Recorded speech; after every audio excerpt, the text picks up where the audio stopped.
Welcome back, ladies and gentlemen, to the RJM show. My name is Gabriel Schickler, building my personal brand from scratch with the assistance of Joe McCarthy. Joe, remind us why we should listen to you. Joe McCarthy, personal brand expert. I've been in the space for almost 9 years now, maybe almost 10 years, helping people build their personal brands, launch offers. I've worked with thousands of clients since 2017. I have built my own personal brand to 500,000 on Instagram. I launched a new offer and quickly started hitting 30, 40, 50K months. So hopefully I can give you guys some sauce, but yeah. Sweet. So to make a long story short, welcome to episode 2. This has been a work in progress for sure. And today, we really want to just talk about, and when I say we, I mean I.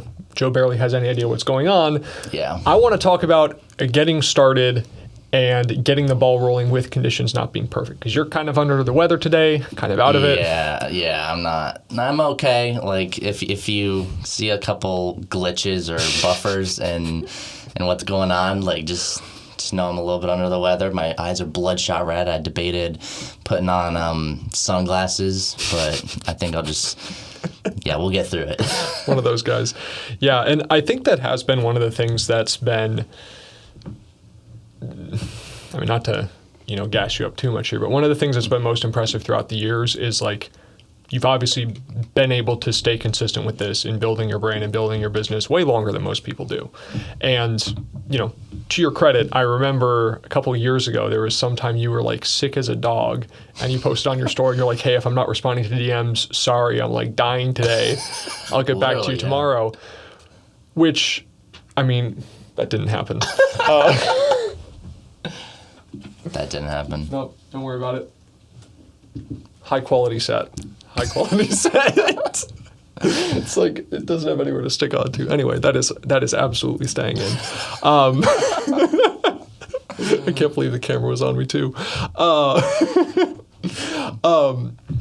yeah, so what was I even saying? Oh yeah, that's one of the things that I've noticed over the years is, in myself and in a lot of other people, you get fired up, you go to like a seminar, an event, a conference, whatever, you read a book, you listen to a podcast, you get fired up, you're like, I'm going to go do this entrepreneur thing. And then you wake up and you're a little bit tired or you didn't sleep quite as much.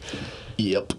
So to start from a mindset standpoint, how do you approach being tired, being fatigued, not being on top of your game?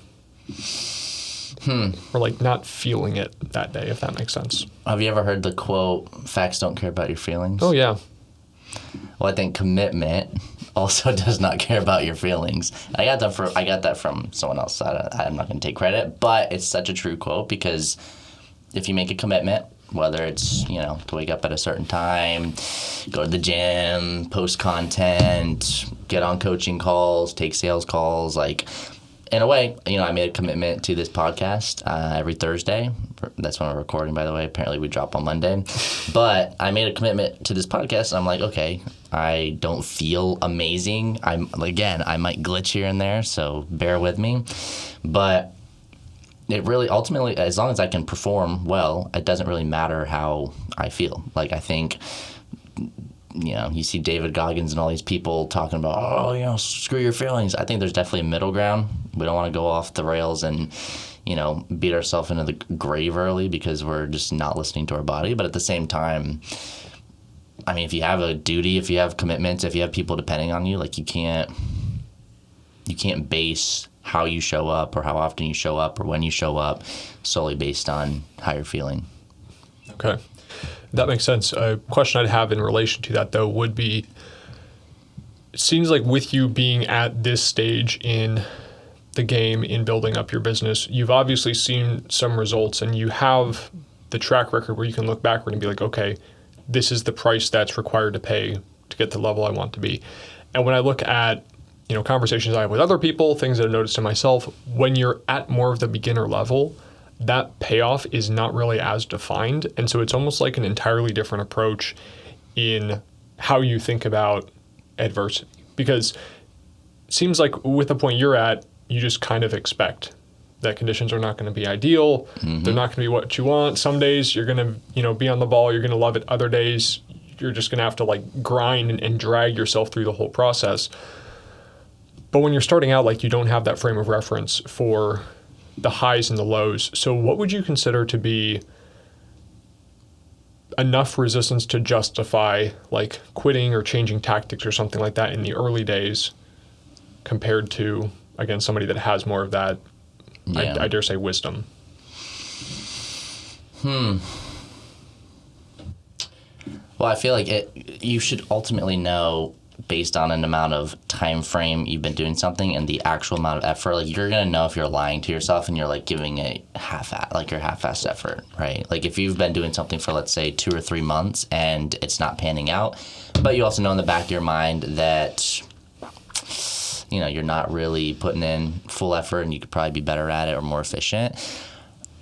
I don't think that that's grounds to quit, because there's so many factors that you're not taking into account for really, I guess, seeing it out to its full extent. Versus typically, I mean, if you've been putting in just a crap ton of work for, like, it's that Alex Hormozy thing. Like, if you put in just like a crazy, like, what's the word?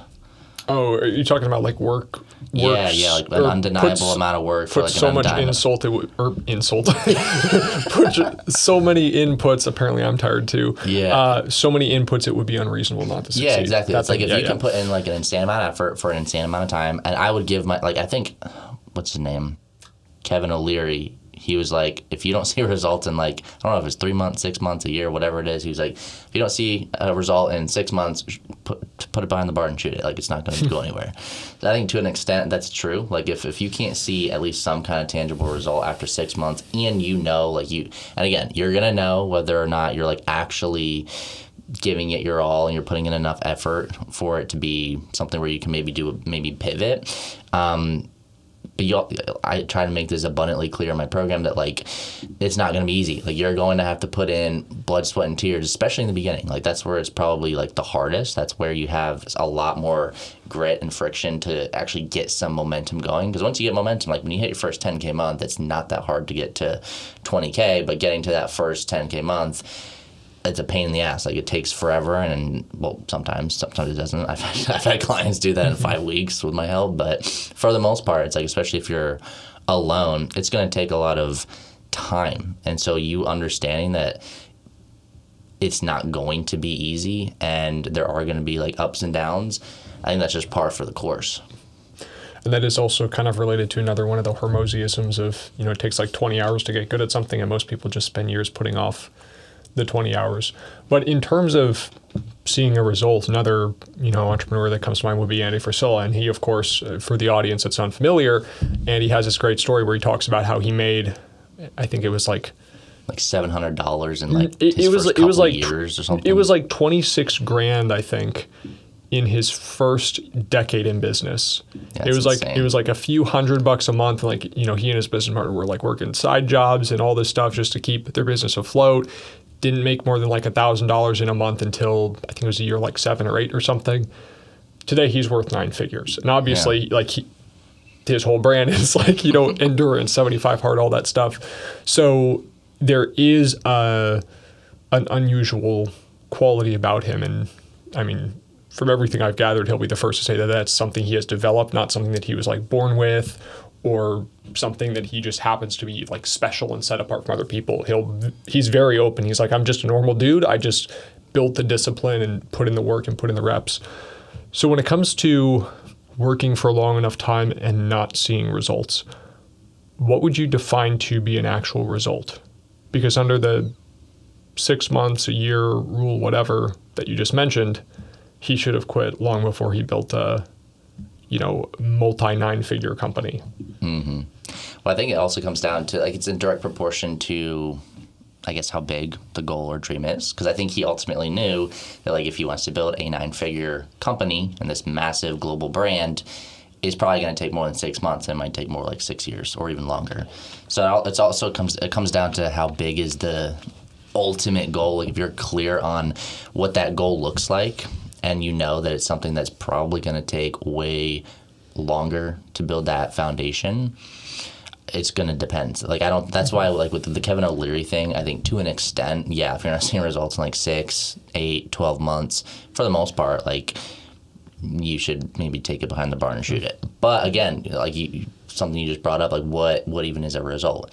So we need to find like what is a result. We need to figure out what is the goal and how much time do we realistically think is, I guess, a good proportion to be able to achieve that long-term goal. Because if it's something small, if it's like $10K a month, right, then why shouldn't you be able to do that in 6 months? Versus if this is like a massive global company or brand, you know, you might see results in the sense that like we're getting a couple sales here and there, but you could still be losing money for years because you know that the grander vision is still out there. It might take time. That's fair. And I mean, I don't remember the exact details of the story, but I can't imagine that when he started out, he thought he was going to build up to the, 100K mark or whatever. So is it just a matter of having something that's meaningful enough to you to stay in the game?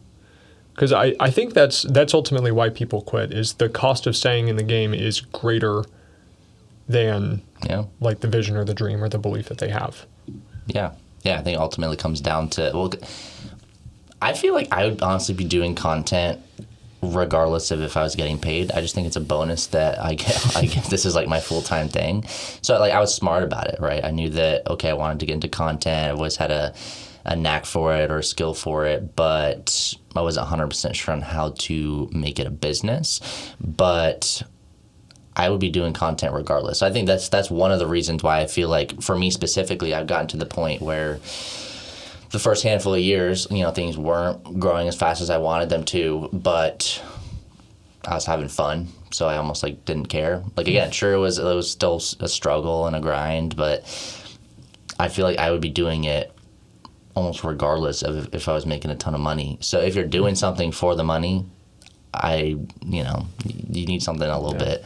You need a push and a pull. You need something that's obviously pushing you towards the goal. But if you're just ultimately doing it because you want to make a little bit of money and you're in this vehicle just to make sales, then it's probably going to die out. Or you're going to quit when obviously it gets a little bit harder. That's fair. Yeah, because I mean, on the one hand, there is the argument that go get yours, make some money, have the ability to actually just live life on your terms, and then go and, after you're 30 or whatever and you've made $10 million or whatever. But to your point, like it does require we could say an extraordinary level of commitment and effort to get there, and not extraordinary in the sense that it's unattainable, but just the simple fact that the average person is not going to do that. And we can see that very obviously because the average person is not a multimillionaire. Yeah, very true. Gotcha. Okay, cool. So what would you say to somebody where, when it comes to like personal branding, marketing, positioning their business, that's not something that they would be doing regardless? What do you mean by that? Like in your case, like you said, content is something that you enjoy doing. You'd probably be doing it regardless of if you get paid or not. One of the things that comes up with a lot of the entrepreneurs and business owners that I speak with is they view content creation, social media, the marketing side of things as a completely different category from what they're actually really good at. Like if I'm, I don't know, let's just say like I'm a painter or like a roofer or something. I could be super good at doing that and super bad at client acquisition and marketing and actually telling people about my services. And that's not what lights me up. So I guess I'm asking, what's the line for, okay, this is something I need to learn to support what I really love to do, versus this is a big enough barrier to entry, maybe this is not the best fit for me and I should go and find something else? That is a loaded question. It is. That's what I'm here for. I feel like it's so case by case. It's like with the painter example, I guess I'm confused on what I'm even trying to answer. So, like, I don't know if there is a line specifically where. All right, let me try to rephrase it then. Good questions. Ask good questions. Yeah. What is the line for pushing through and learning a new skill to support your ultimate like passions and what you have fun with and the stuff you would be doing anyway, versus, what would you consider to be too far, not enough of a result to actually justify staying in that game? I would just say if the thing can't make you money, don't be in it. I think if you're going to do something as like a full-time thing, there needs to be a vehicle for you to be able to make money in that thing.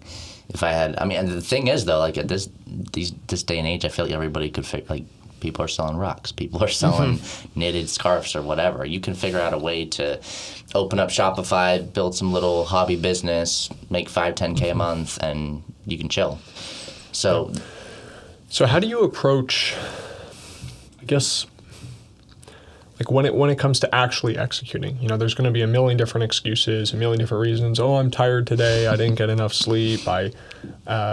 My workout wasn't as good, so the rest of my day gets thrown off. I didn't stick to my routine. You know, my wife's nagging me. My kid needs this. Whatever's going on. Like, there's always going to be a reason and an excuse, and we've all experienced that. Do you have like a framework that you operate from, or any little trick in the moment or anything when you start to feel that voice being like, well, we could kick back, take the day easy? Like, how do you address that in the moment? I would say no. Okay. And I also remind myself of what I'm here to do. So if the goal or the vision is, you know, if it's massive, it's going to require a different, I guess, version or a higher level identity. And I feel like if you give in to, you know, the lower level, that little voice in your head,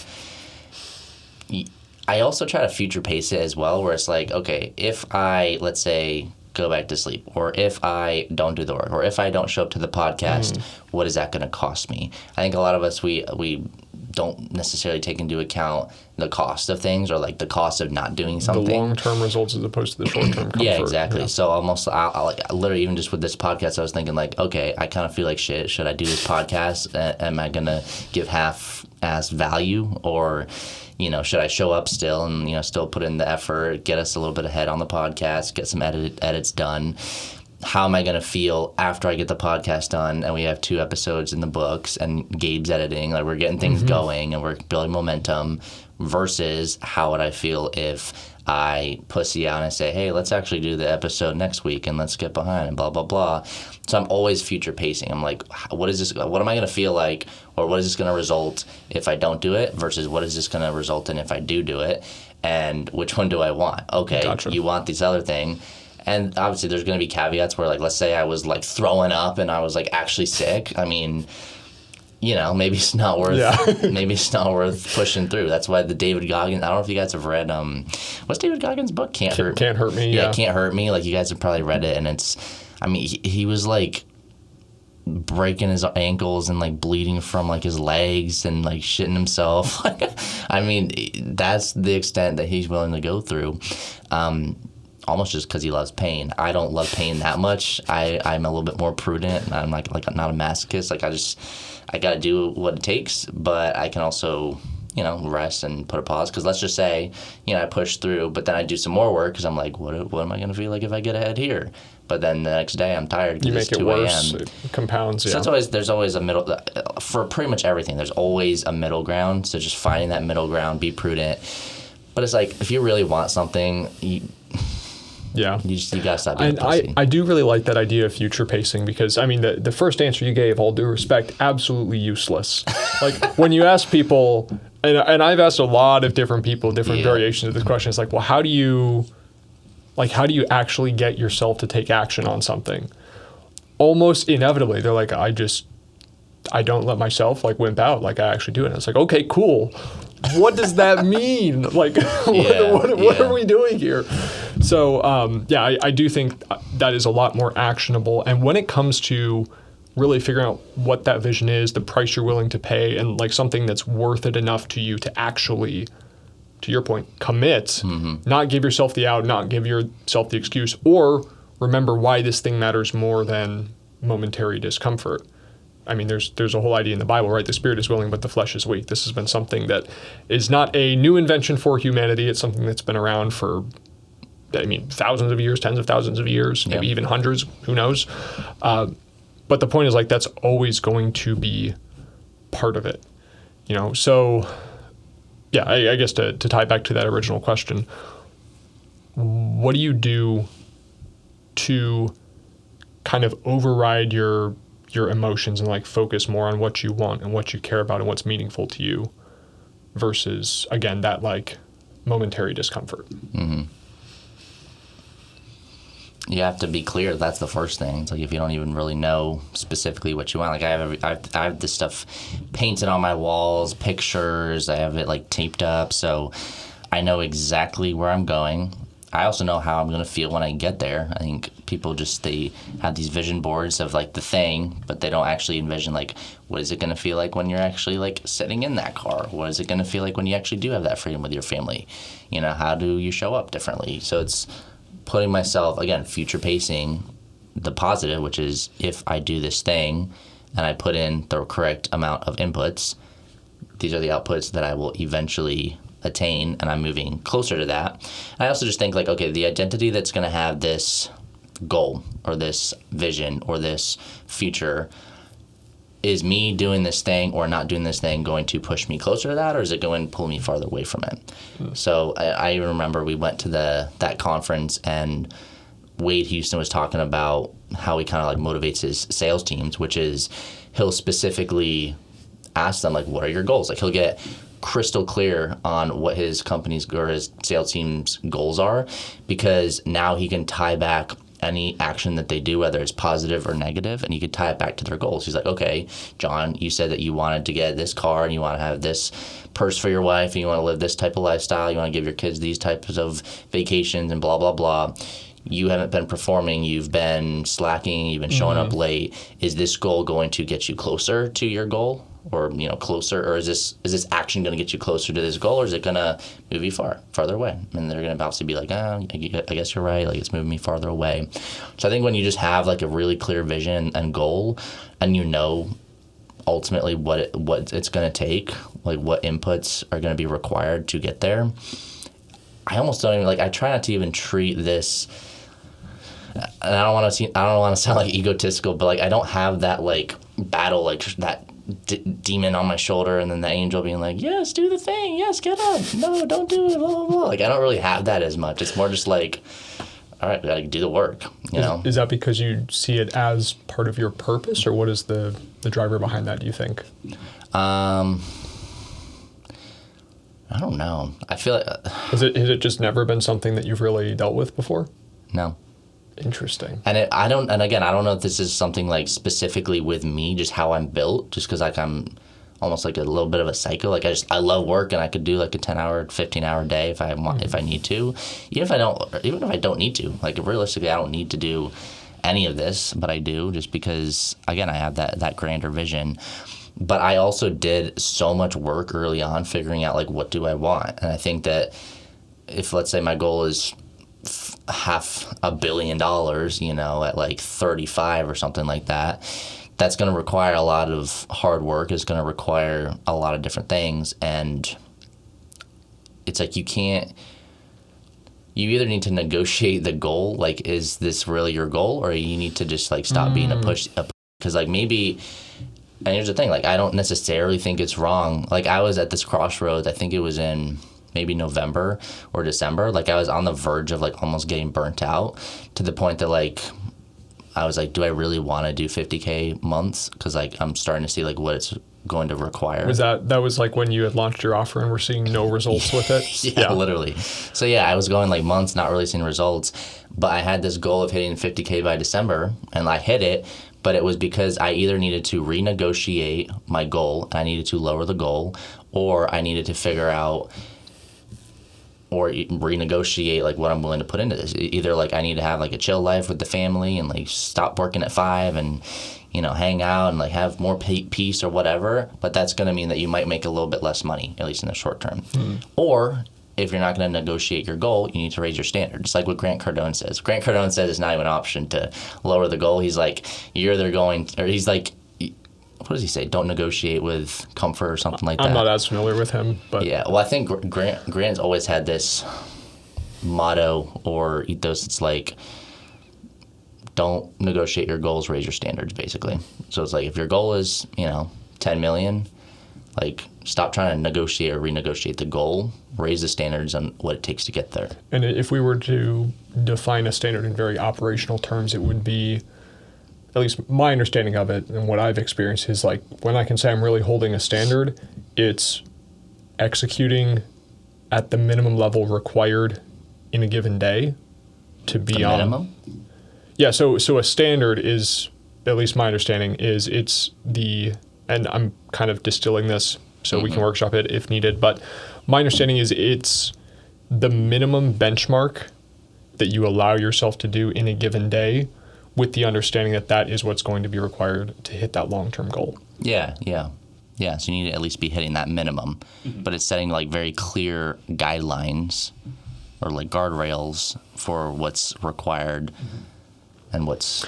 And so how do you look at the difference between setting super ambitious goals versus setting realistic ones? Because I think like as entrepreneurs, business owners, things like that, it's very easy for people to shoot themselves in the foot either way. Because you say, oh, I want to do something realistic, and so I want to make 11K next month because I made 10K this month. Or you can be like, oh, I want to have this huge vision. I want to get to 100K next month. And you're like, okay, like technically, mathematically, maybe, Yeah. but probably not. To your point, you know, like you've helped people crack that 10K in a matter of weeks, but that's not every single time because some people just put in fewer inputs. They're in a different industry with a longer sales cycle, whatever it is. So yeah, how do you balance those two things? Being ambitious, but also not setting your sights so high that it's not something that you genuinely believe you can attain. Well, I think you basically just said it right there. Like you have to have at least an inkling of belief that you can hit it. Otherwise, like it's not going to push you. But it seems to me too, like if we're tying it back to the level of identity, the times that I've performed well are the times that I've kind of gassed myself up. I've convinced myself that like I have more capacity than I'm executing on. I'm more capable than I'm admitting to myself. And you almost have to like gaslight yourself in a way. Yeah. Like that's the whole idea behind fake it till you make it. So how do you keep that ambition, keep that audacity, and in some sense the almost like the pride to imagine that you can be better, that you can do more. But in a way, like you believe you could get there. Like you wouldn't imagine yourself necessarily achieving something and have that be legit if you don't think it's even a possibility. Like you wouldn't ever I mean, I'm trying to think of like a goal that you would imagine. Like you wouldn't ever think about being like the richest man in India or some random thing like that. No. Because it's just like, number one, it's probably not going to happen ever. It's also just not like a I'm not moving goal to India, I'll tell you that. I like America. Yeah. Oh yeah, brother. We got our white monsters. Patriotism. Yeah. Anyway, yeah, 4th of July was recently. 250 years America, baby, woo. Anyway, not to get too far off track. I kind of. So we were talking about goals, setting goals. Yeah. Basically. Well, so what I'm saying is like you need to have an inkling of belief. Like let's say my goal, for instance, $180,000 by what do we say, December. Mm-hmm. That's definitely a stretch goal, which means like it's gonna stretch us. We're gonna need to figure some shit out and figure out like what we're gonna do. But I still believe like we can hit that. Mm-hmm. Like if you told me like, oh, let's do $1 million, you know, by then, I just don't. Just like maybe in like some world if things just like blow up, sure. But like I just don't see that as a possibility. So that doesn't drive me. Like that. Like me saying I want to make $1 million in the next 6 months doesn't fire me up at all. But saying I want to start doing $180K a month profit in the next 6 months, that fires me up. And I think that's also something, that's a positive sign that like, okay, we've set a good goal. Because you know it's scary, you know it's going to stretch you, but at the same time, it fires you up because you know it's actually something you could potentially attain. What I'm getting from this end, and this is really interesting because you're thinking about this from an identity, a belief perspective. It's more emotional based. I'm thinking about this more of like a numbers, mathematics, logic. But the thread between both of these that I think is very interesting. Logic doesn't even exist if you actually have the belief. Sure, why not? I feel like that's rage bait, but anyway. It is just for where I'm going with this though is the interesting thread between these two things that I'm understanding is the difference between an audacious goal and an impossible one is like getting to that 180 a month, for example, like you just mentioned, it requires a new level, but it's a development of who you are right now as opposed to a completely different person. Yeah. And so it's like we don't even really have a frame of reference for what that $1 million a month person looks like. You know, we can watch all the YouTube videos and attend all the seminars and listen to these people giving all these contradictory pieces of advice. Yeah. But to your point, you don't really have a comprehension of what that would feel like. And even if you did start to develop that, it would probably require you to restructure massive portions of your life, if not the entire thing.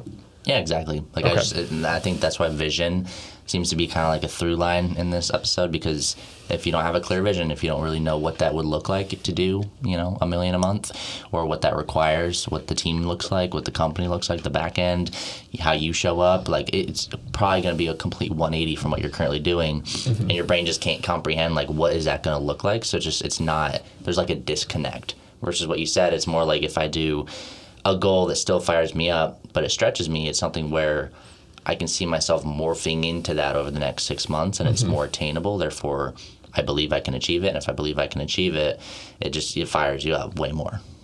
Gotcha. Interesting. Okay, yeah. So I mean, there's like a million different ways to go with that. One thing I would be curious about for, you know, the solopreneur, the small business owner, or somebody that's leading their team that doesn't have the accountability aspect, like you mentioned with that guy earlier. You know, he's checking in with his teams. As someone who has made more money than them, is further down the road, okay, let's really get clear on the vision. These are the components you're missing. This is what we need to develop. This is how we're going to hold ourselves accountable. How would you recommend someone approach like that level of accountability and really admitting to themselves if, first off, they've set appropriate standards for their actual goals, but then also like when they're not living up to them, when you don't have that outside like objective observer? Get the objective observer. Get a coach, get a mentor. Yeah, I mean, like community, network groups, people online.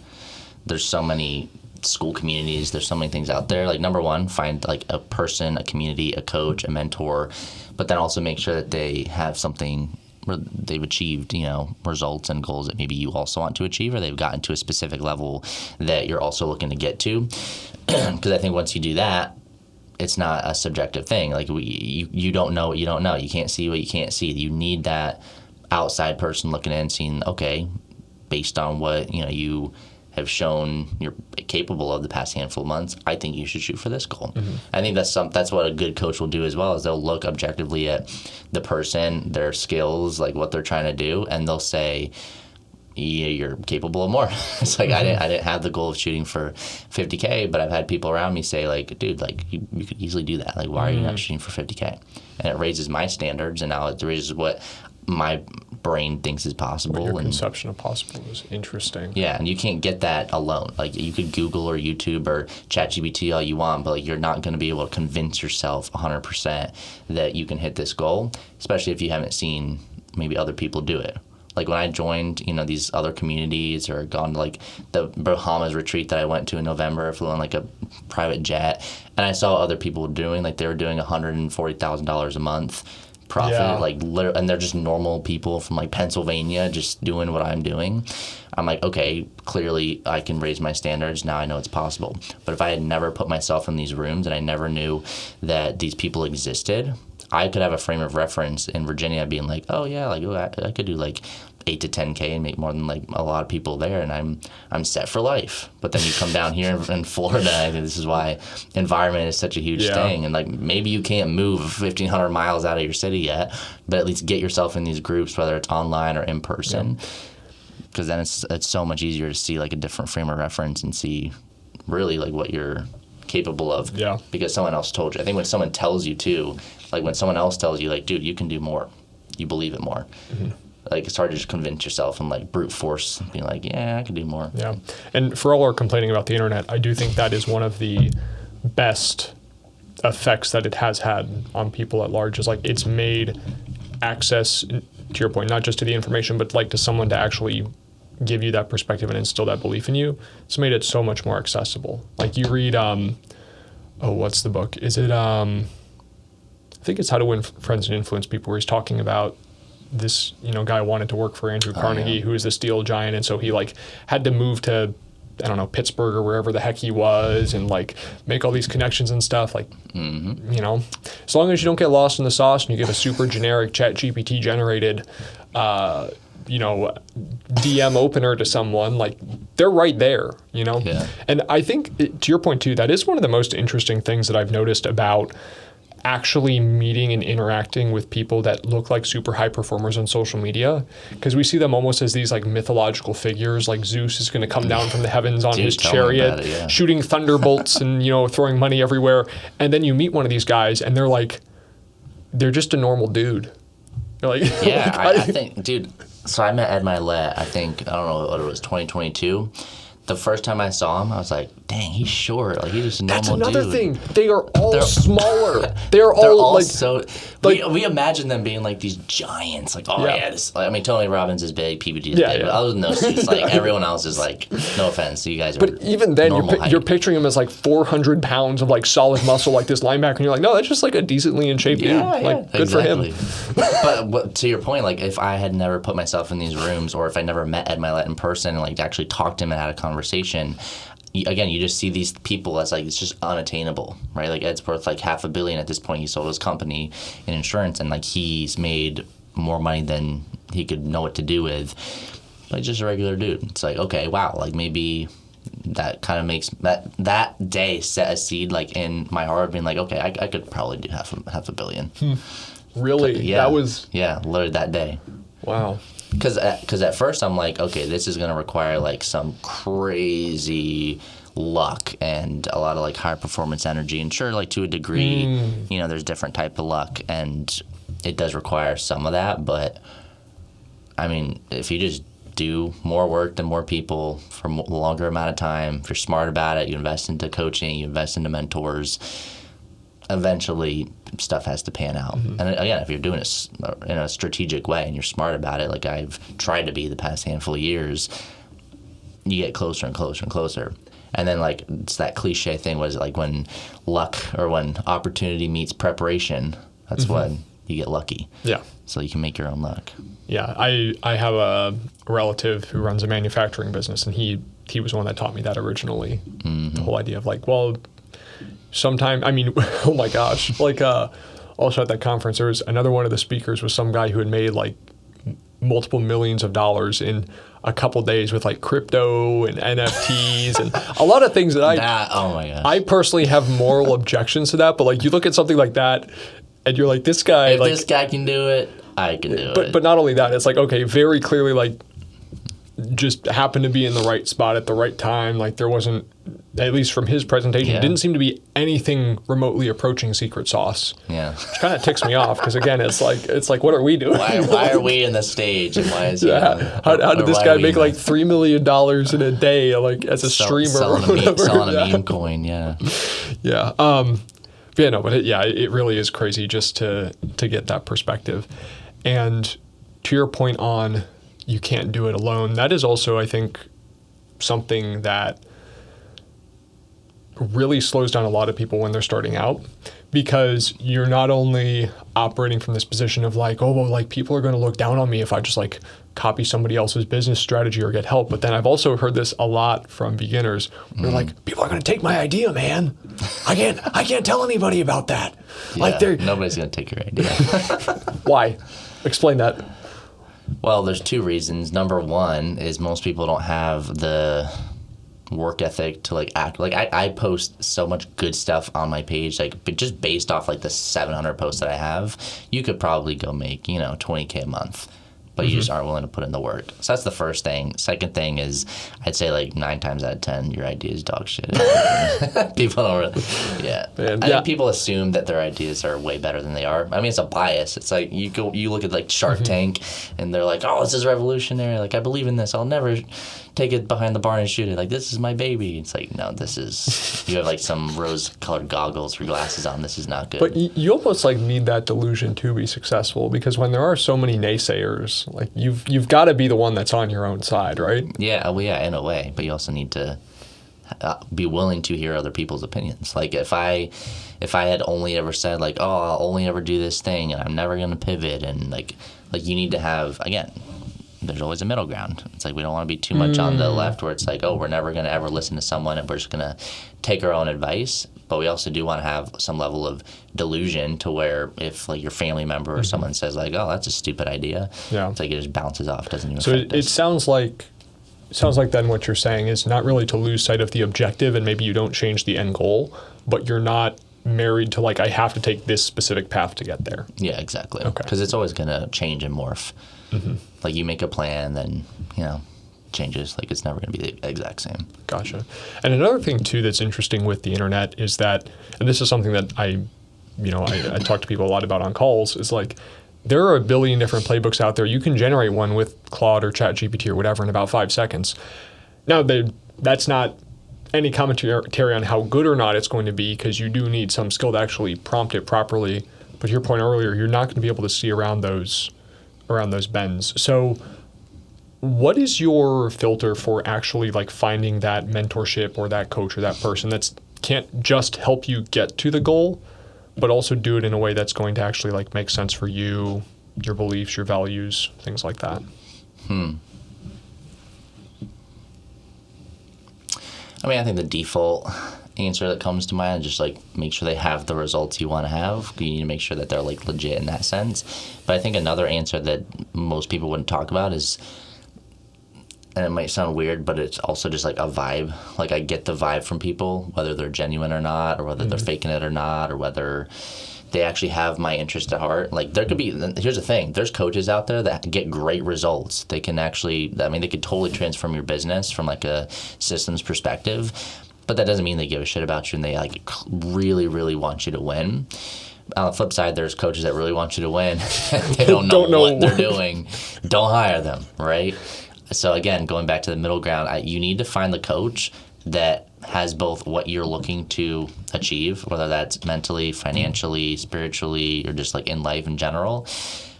But you also need to get that feeling, and you need to like, I think listening to your gut is underrated. I really do, because like there's things that I'll listen to my gut on, and it happens to be 100% accurate. And it's something you can't really explain, but there's just something to it. And you could ask almost all of the clients that I have right now. I was literally just on a group call, and we were all talking about how like a lot of these women who join my program, they're a little bit kind of on like the spiritual woo-woo side, right? And like if you look at my marketing, it's totally different. Like my my stuff on the front end it's super logical. It's super basic. It's not like super ethereal. But every one of them said like, okay, when I saw you on social media and then I'm on this call, like sure you're still very logical and like process oriented, but like you just get the vibe. Like I get the vibe that Joe actually gives a shit about my results and like he actually cares. I think that goes a long way. So if you're looking for a coach, make sure they obviously are getting results. Check out their socials, do like the basic things before you throw 5 to 10K at something. But then also make sure that you are really taking into account like the vibe, the feeling, like do you really feel like this person, if you hire them, is going to give a shit about you and that you can actually build momentum. Interesting. Okay. Yeah, so I mean, I think we've got a lot of substance there. I do have a couple lingering questions, but I guess to tie it back to what we started with, which was the courage to actually commit, the courage to actually get started. How do you approach not just setting a goal generally that's inspiring to you, but then also saying like, understanding I might need to modify it later, this is the path I'm going to take to get there to start. So what was the question? Like, how do I go about modifying? How do you, assuming like, you're a beginner or you're running up against something that's not working, clearly you don't have all the information that you need to actually get there, or there's some action deficit. So assuming, you get that vision clarified, you get that outside help, that mentor, whatever, you get something that really fires you up, you decided on the end goal.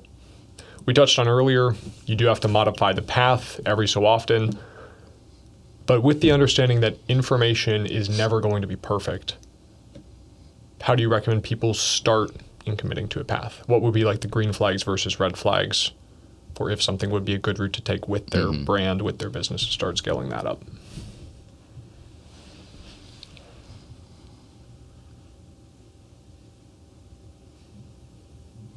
I don't think you're never gonna have like a super clear cut path.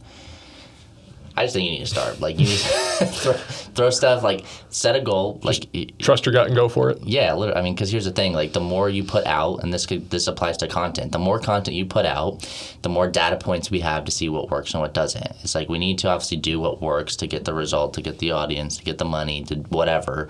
We can't do that unless you start putting in the reps. So like just take, let's say, trial reels. I'm trying to get more people to do these trial reels, but they're getting in their own way because they're trying to make it perfect, or they're trying to like make every duck in a row, and they need everything to be like systematized and everything's super strategic.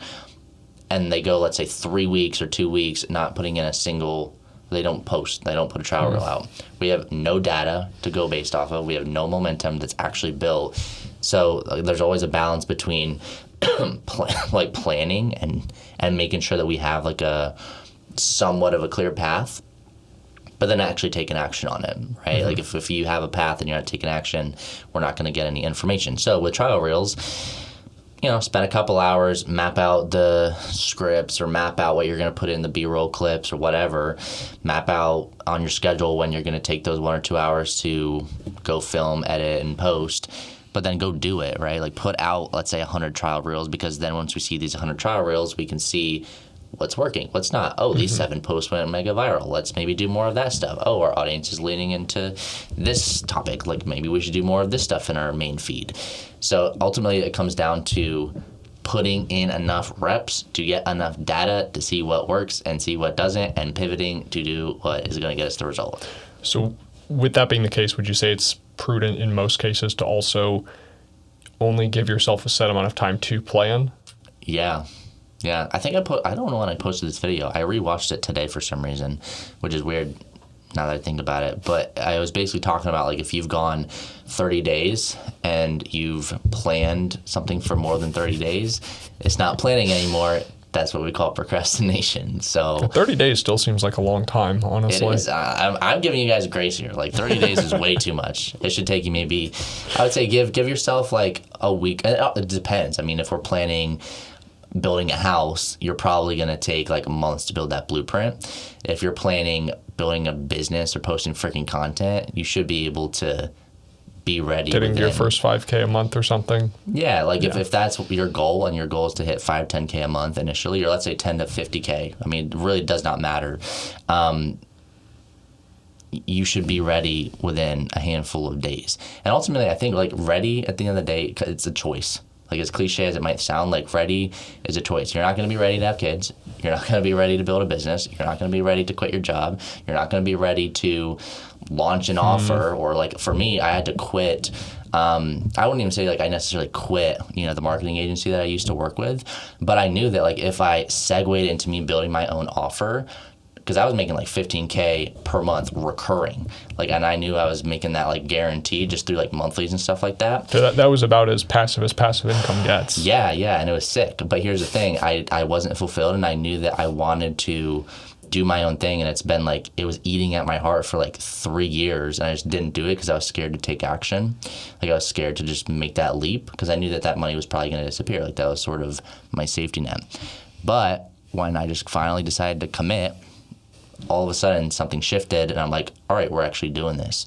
So like my identity completely changed. And again, like there is no, it's arbitrary because there is no ready. Like there's nothing that's going to be in a row where you're going to be ready. Like sure, logistically, if you can't make the 6K, 7K payment or whatever it is, to invest into a program, maybe wait a little bit, save some money, or like get scrappy with the payment, or become resourceful. But ultimately, if you've made the decision to do it, there is no ready. Like ready at the end of the day, it comes down to like the choice. You're either going to do it or you're not. What's that saying? Like if you don't find a reason, you'll find an excuse. Yeah. Guilty as charged. Yeah. I will say that. Same sometimes. Time and time again. Okay, interesting. Oh, that was terrible. For the audience, as Joe mentioned earlier, I am responsible for the editing process and whatnot. Oh, we're in this camera right now, aren't we? I am responsible for the editing process here. And so that has been an absolute learning curve. I'm gonna kill you. So within the past roughly week, I have learned that audio engineering, spoiler alert, is a little bit more complicated than I thought.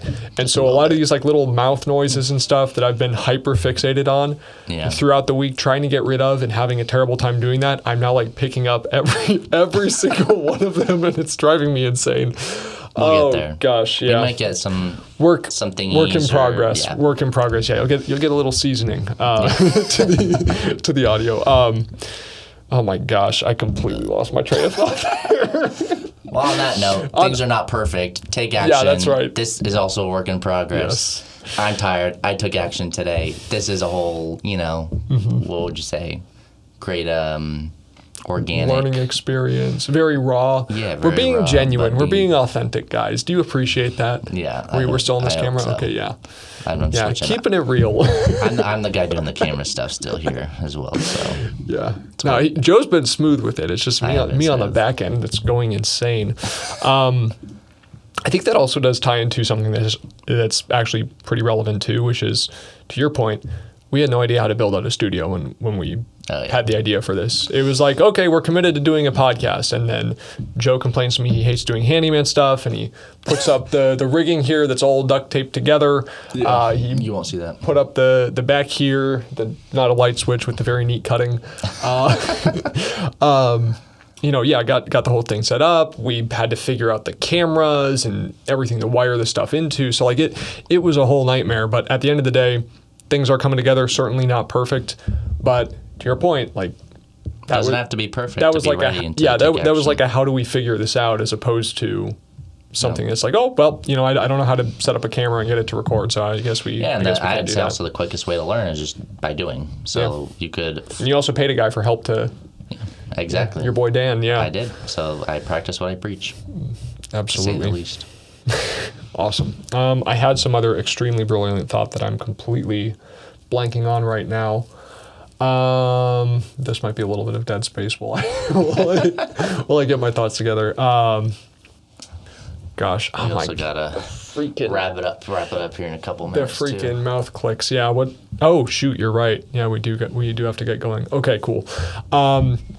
So I guess brilliant thought will be saved for next week. Oh yes, no, we'll do a whole episode on it, and I promise whatever we talk about next week is going to be directly relevant and not at all just something else completely random that occurs to me. But yeah, so I guess with everything that we've covered here today, I remember what it was. You hate the saying "protect your peace." Talk to me about that.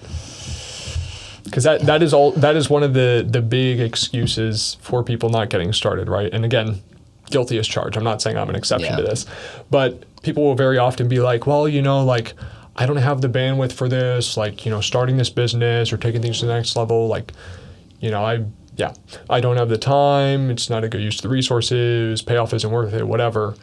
Like, they'll use this vague objection of like, well, I don't know if that's really authentic. I don't know if it's really genuine or something like that. So how do you approach these situations where it's not like a logistical problem of like, okay, how do we figure this out? But it's more like a fear or an immune response to actually committing and actually taking action. Yeah. I'd say you're a bitch. Listen, you're either gonna make excuses or you're gonna make it work. All right, so you heard it here. If you say that on a call to me, I have Joe's permission. Yeah, honestly, yeah. I don't want to work with people that make excuses. Like at the end of the day, you're gonna make it work, or you're gonna make an excuse for why it's not gonna work. And both can be true, right? Like you don't have to necessarily go chase the goal. I'm not forcing you to chase the goal. I'm not gonna hold a gun to your head and make you go make a ton of money. You either want it or you don't. I think you need to be honest. Some people don't want it. Some people don't want what it takes to hit these goals, and I think that's fine. Like, again, I don't try to force people into something that they don't want to do. I always see potential. I know you could achieve it. I think deep down maybe you also know that you could achieve it if you put in the work. But if you're not willing to put in the work and you feel like it's going to disrupt your peace, then I don't think it's not the right fit. And on the topic of not selling yourself short, one of the really interesting ideas it's one of the books I've started like 5 times and never actually finished. Tony Robbins' Money Master the Game, though. Great book. And one of the earlier sections he talks about is getting super clear on the exact cost to actually live your dream life. Yeah. And so people like way overshoot or something. People would be like, like the most awesome life I can possibly Yeah, they're conceive like, of. I need a yacht, or I no, need- no, they're I like, I need- need a crazy house, car, they're yacht. like, It's like, okay, that's... I need 100 million a year income or whatever, and then they talk with Tony. He's like, you need like $10 million total, Yeah, not like, yearly, that's it, like yeah. total to like. But part of that too is, instead of buying a private jet, for example, he's like, well, you could actually charter one of these things, and if you're flying, let's say, I don't know, I forget the exact numbers, but it's like, you could spend $20,000 a year total to fly private every single time that you have anywhere to travel, instead of, $250K in maintenance costs and the pilot and the fuel and the registration and all this other stuff. So where I'm going with this, what is the filtering mechanism for, getting realistic with what your goals and your dreams actually are versus selling yourself out? Because to your point earlier, it is very easy when you see the cost that's actually required to get to where you want to be or where you ultimately want to go to be like, oh, well, do I actually need that? Like, do I actually need the Ferrari? Like I could get like a nice Audi or something like that, So like where is that line in your mind? It depends. Some people have the line where it's like, okay, I'm going to cut this line. If it requires me to work past 7 p.m. or 6 p.m., then it's not worth it. And maybe that means I feel there's always going to be a sacrifice, right? You're either going to sacrifice a little bit of the dreams and like maybe how quickly you achieve those goals, or you might sacrifice a little bit of your sanity or some rest time or your peace, right? Like if your goal is to protect your peace and you want to live in the hills and the mountains and whatever and screw off in Costa Rica, good luck trying to do 50K a month, 100K a month. But again, maybe you realize, okay, I want to surf and I want to maybe have like a cool car and I want to fly private here and there, but I don't need a plane. Like I think most people have done the math where if you have 30 to 50K a month, like you really have more than you need. Like most people do not need more than that to live like a really like badass life. So if you can get crystal clear on like what is it actually going to cost monthly, and you figure out, okay, what is the trade-off I'm willing to trade in order to hit these goals, that's like where you find that sweet spot. But it's gonna be different for every person. You got Ian Frisella on the whole other side. It's like I'm gonna do whatever it takes because my goals are huge. You got people like Tony Robbins or David Goggins. Like I guarantee you, the first handful of years they were not worried about protecting their peace. They're gonna do whatever it takes, work day and night to hit their goals. So it's almost the question of what's most valuable to you, but not in terms of the financial price tag attached, but really what you're optimizing your entire life for. Yeah. Like my dad, for example, one of the things that I have immense respect for him about is the fact that he worked his way as high as he could in the company, could have gotten promoted to a VP, but he's like, nope, I want to be able to dedicate time on the weekends to the family. I don't want to be on call 24/7. Like I want to be there for my wife and kids and all that stuff. I have immense respect for that. It means like he's never going to make, $1 million in a year or something if he stays that way, but he's also not building his life around that. Yeah, so like is that really a bad thing? That's the thing, is like you have to figure out what are you optimizing for. If you're not optimizing for just a ton of money and you'd rather have more balanced family life, like more power to you, right? It's like I don't think there's a right or wrong. I think a lot of people, they try to over-index for the money because they assume that that's what's going to give them a great life. And I think even I'm trying to learn this, where it's like I don't need to over-index and make a crap ton of money to give my family a good life. I can also spend a lot of time with them and like be a present dad or husband, and that means just as much. Also, I think it's important to recognize that that's not necessarily an either or. It's not. A lot of people frame that as it's like, oh, like you can be a good father or you can make money. It's like, no, I have it all. Yeah. But it also doesn't happen by accident. I think that's also the thing that really needs to be taken into account. Well, I think this is kind of what the whole episode's about. Yeah. Like, be intentional with your goals, be intentional with your vision, be intentional with finding people. I guess these are the action items, right? Like Be intentional with your goals, your vision. Go find someone, sought out, or was that the word, sought out? Or seek out, yeah. Seek out like a person or a mentor or whatever who can help you get to where you're trying to get to. And if you do those things and you stay consistent, like, I'll see you at the top. And also, I think to that, it sounds like another one of the important things to consider is that the higher level you're trying to get to in any given field, the higher the price tag is going to be associated with that. So make sure that you're willing to pay the price. Yeah, and be real with yourself. Like, are you willing to pay it? And if you want a great family life, great business, great relationships, whatever, like as much as one of those will not happen by accident, they definitely will not all happen by accident at all. So, okay, cool. Well, I think we've covered a lot of ground today. Definitely have some pieces I want to pick up. Yeah. Rant about peace a little bit, because this is actually a limiting belief of mine that we covered recently on the back end here. We'll probably dive much more. Like once we get Tyler back in here, I think that could be a whole topic in and of itself. That's very true. But yeah, so hope you all have gotten some value out of this conversation. We just got the action items. Joe, do you want to close this out? Yeah, subscribe if you have any tips, or if you have any ways that you think we could improve the podcast. We are all ears. If you have any questions that you want to drop below, or even just DM me personally, my Instagram is @RealJoeMcCarthy, and we'll be dropping these every Monday. And yeah, I'll see you next week. Hopefully I'll be a little bit more amped up. And up. I think I did okay. You want to slam those 3 energy drinks real quick before we finish? That's right. Sweet. All right. Well, yeah. Thanks for tuning in, everybody. Insert snappy catchphrase that we haven't figured out yet here, and we'll catch you next time. Hopefully we'll get. We're gonna get the neon logo. We're gonna get the catchphrase. We'll get all that. Work in progress. All right. Take care, everyone. See you next time. Bye.